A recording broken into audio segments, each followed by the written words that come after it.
Hi student, मैं इस sir आपके लिए रेलवे का स्पेशल समान अध्ययन के कुछ सवाल लेकर आए हैं और उसी पे अभी याद रखिए मेरे लाडला चर्चा करने वाले हैं जी। तो सवाल है कि सिरका में कौन सा अम्ल पाया जाता है? किसमें? सिरका में, हाँ, अम्ल पाया जाता है जी। याद रखिएगा, एसिटिक अम्ल पाया जाता है। कौन सा अम्ल बोले? एसिटिक अम्ल बोले। अंडमान और निकोबार द्वीप समूह में कितने द्वीप शामिल है? बहुत इंपॉर्टेंट है, 572। कितना बोले? 572 जी। और याद रखिएगा किस संत के सम्मान में अकबर ने फतेहपुर सीकरी का निर्माण करवाया था? याद रखिएगा, अकबर जो था इसका चप्पल हाथ में लेके चलता था पीछे पीछे। उस संत का नाम था शेख सलीम चिश्ती। क्या नाम बोले? शेख सलीम चिश्ती। मिजोरम के पारंपरिक बांस नृत्य को क्या कहा जाता है? तो याद रखिएगा मेरे लाडला, चेराव कहा जाता है। क्या कहा जाएगा? चेराव कहा जाता है। राज्यपाल के लिए न्यूनतम आयु सीमा कितनी होती है? तो याद रखिएगा 35 वर्ष। कितना वर्ष बोले? 35 वर्ष। प्राकृतिक गैस का सबसे बड़ा घटक किसे कहा जाता है?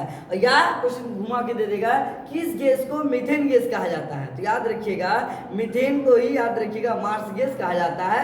यह प्रकृति का सबसे बड़ा घटक है methane. 150 years of celebrating the Mahatma the south African नामक पुस्तक किसने लिखी है? तो याद रखिएगा फकीर हसन ने लिखा। कौन लिखा है? फकीर हसन जी। और याद रखिएगा महात्मा गांधी ने भारत छोड़ो आंदोलन किस शहर में शुरुआत किया था? तो याद रखिएगा बॉम्बे।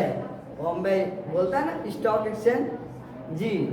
राजा अशोक की उस पुत्र का नाम क्या था जिसने एक बौद्ध मिशनरी के कर्तव्य को निभाने के लिए जिम्मेदारी दी थी, जिसका नाम था संघमित्रा? क्या नाम बोले मेरे लाडलो?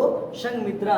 और याद रखिएगा भारतीय संविधान का कौन सा अनुच्छेद नागरिकों के लिए समान नागरिक संहिता से संबंध है? तो अनुच्छेद 44। कितना बोले? अनुच्छेद 44।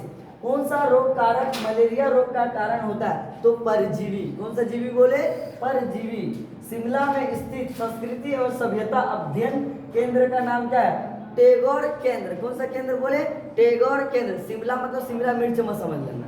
हाँ, काफुली किस राज्य का एक स्वादिष्ट व्यंजन है? याद है, काफुली कहाँ चलता है? उत्तराखंड में। कहाँ चलेगा? उत्तराखंड में जी। भारतीय संविधान के अनुसार लोकसभा सदस्यों की कुल संख्या से अधिक नहीं हो सकती है, तो 552 से जी। राइबोफ्लेविन का दूसरा नाम क्या है? याद रखिए राइबोफ्लेविन का दूसरा नाम B2 है। अरब सागर का कौन सा द्वीप देश भारत का पड़ोसी है? तो याद रखिए मेरे लाडलो मालदीव है ना। 1919 में जलियांवाला बाग हत्याकांड कहाँ हुआ था? बहुत आपको जबरदस्त ये सवाल है, अमृतसर में हुआ था। और याद रखिएगा बड़ा इमामबाड़ा कहाँ स्थित है? तो लखनऊ में स्थित है। कहाँ स्थित है? लखनऊ में स्थित है। भारतीय कृषि अनुसंधान परिषद का राष्ट्रीय कला अनुसंधान कहाँ स्थापित किया गया है? तो तमिलनाडु में। कहाँ बोले? तमिलनाडु में। कौन सा विटामिन मानव शरीर में कोशिका का एक साथ रखने में मदद करता है? तो याद रखिए मेरे लाडलो विटामिन सी। और विटामिन सी से कौन सा रोग होता है? स्कर्वी रोग होता है। ऐसा ही वीडियो देखने के लिए आप हमारे चैनल को सब्सक्राइब करें। वीडियो पसंद है तो वीडियो को लाइक करना ना भूलें, कमेंट करना ना भूलें। जय हिंद, थैंक यू।